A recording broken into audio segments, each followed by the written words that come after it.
president's threat yesterday on social media to increase tariffs against China by an additional 50% in response to their retaliation. Has he signed anything in terms of an executive order, any documentation around that?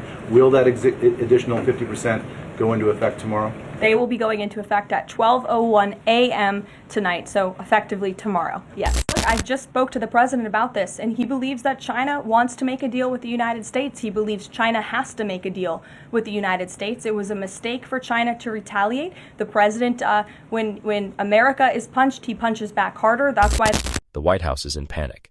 One briefing lasted only 4 minutes, but that was enough to completely shake the public's trust in the administration of the 47th President of the United States. Chief Press Secretary Karoline Leavitt, speaking before journalists, made a series of mistakes that are already being called a catastrophe. Contradictory statements, suppression of critically important issues, blatant attempts to avoid direct answers. All of this caused not only a wave of outrage in the media, but also a true crisis of confidence in the government. When journalists asked why the president urged automakers not to raise prices, Leavitt replied that it was a private discussion and that she was not sure whether it was actually said. On a direct policy question, no figures, no facts. Instead of specifics, confusion and attempts to change the subject. And this was only the beginning. When the topic turned to the scandalous leak of military plans that became public through messaging apps, Leavitt limited herself to 3 words: case is closed. No explanations, no analysis, no assurance that it won't happen again.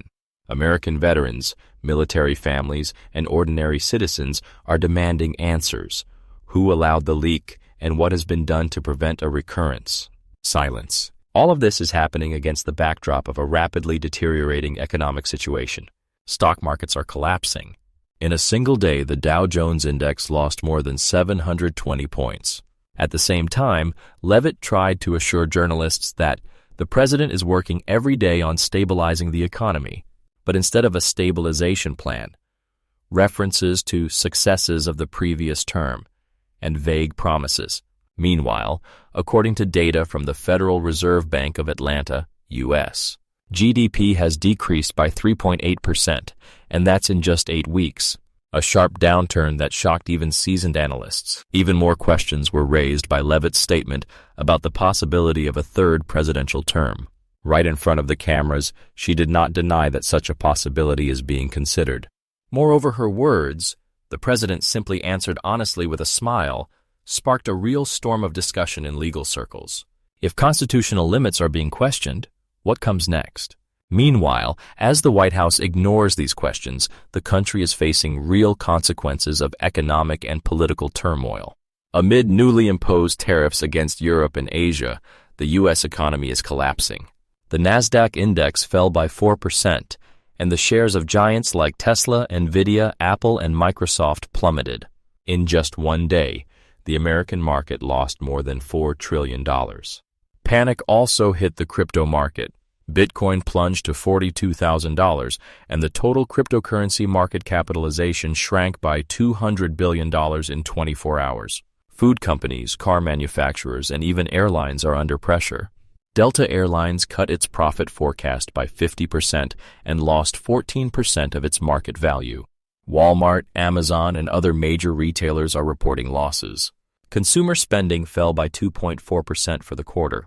People are saving, companies are laying off, and in the White House, political theatrics and absurd statements. Meanwhile, Canada is delivering a quiet but painful blow. Prime Minister Mark Carney is making his first visit not to Washington, but to Paris and London. This is a clear signal. Ottawa no longer wants to be an economic appendage of the United States. Canada is increasing trade with Europe and Asia, expanding LNG and oil projects. An LNG project in British Columbia is preparing to launch, which will make the country one of the largest gas exporters. The expansion of the Trans Mountain Pipeline will allow Canada to triple its oil exports to Europe and Asian markets. At the same time, Europe, having lost access to cheap Russian gas, is looking for a new, reliable partner. The United States under Trump is no longer considered a stable ally. The risk of political whims is too great. And here enters Canada, a reliable, predictable partner with abundant resources and stable foreign policy. Thanks to the CETA trade agreement, Canada's exports to the EU have grown by 46% since 2017, and total trade volume by 66%. Now Canada is the top candidate to become Europe's new energy supplier. All of this is happening at a time when not only the economy is collapsing in the United States, but also institutional stability. Leavitt, unable to answer a simple question about the deportation of a person with legal protection, merely remarked, "And who is that judge?" Yet the fact remains. The court ruling was issued back in 2019 under the previous administration. Contradictions are mounting and trust is disappearing. Can the White House regain control? Or are we witnessing the gradual collapse of the United States economic, political, and international framework? The answers lie ahead. But for now, everything points to the fact that, for the first time in a long while, America is fighting not an external enemy, but itself.